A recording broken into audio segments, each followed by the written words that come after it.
Hello everybody, it's me, Martinez-Bateman. I am the CEO of New Coyote Consulting. We are an equity and communications consulting firm here in the Pacific Northwest. As you can see, I'm in my bedroom. I just woke up from an epic nap. I was up late last night working, and had an early meeting today, so got up early, did the meeting, did as much work as I could do at the time to sort of like hand off and keep things moving, and then came inside, got in bed, and went to sleep.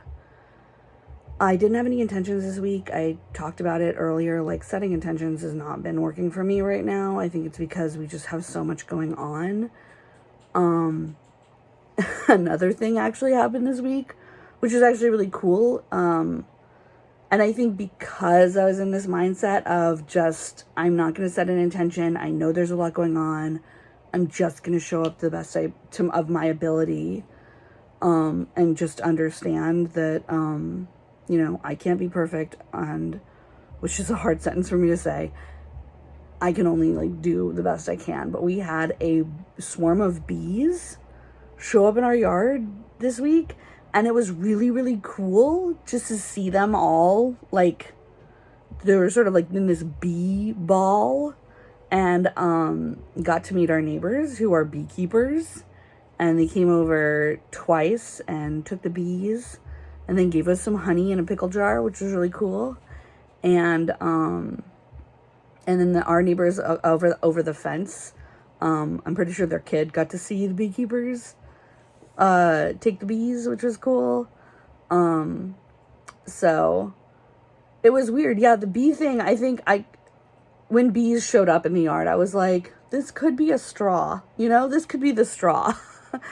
We're having all of these interesting issues going on, and I'm very tired, and the goalposts keep moving on the interesting personal issues, not at work. But it's making it harder to get work done, and I was like, because at the beginning of the week, I was like,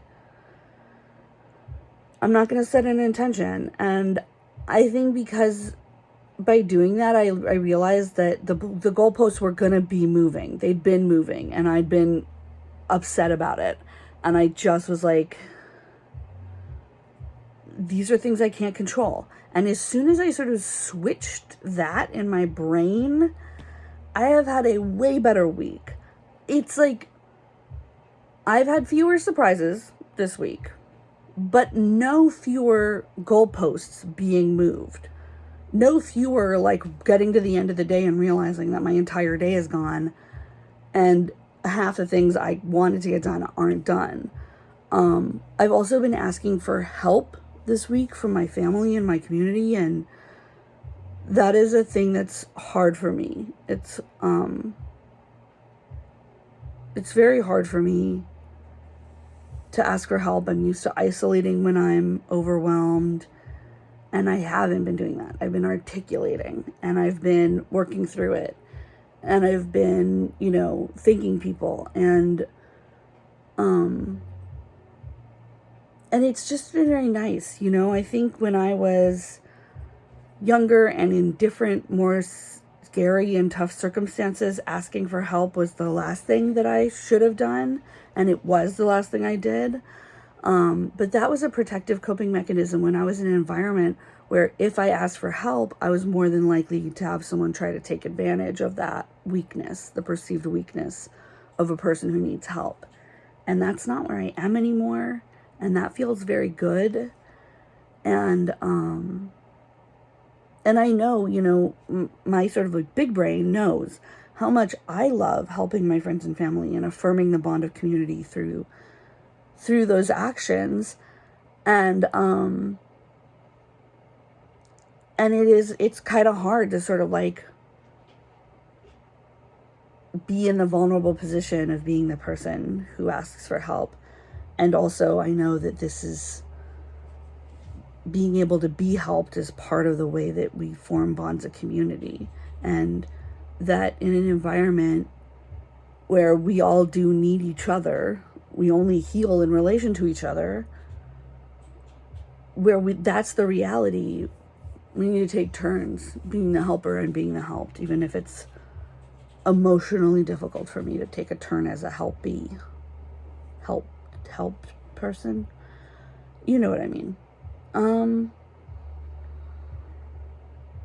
It is very nice to know that during this week of like stress and moving goalposts and late nights, even for me, y'all know I'm a night owl, but I have been like, this morning I went to bed at 5 o'clock in the morning, just because there's so much to do and there's so much going on. But I've been listening to my body. I am a little congested because I had the window open all night when I was doing stuff around the house, because I'd worked up a sweat. But being able to take breaks and be like, my brain needs to chill. Or last night, one of the reasons why I was up so late is because I had a bunch of writing to do.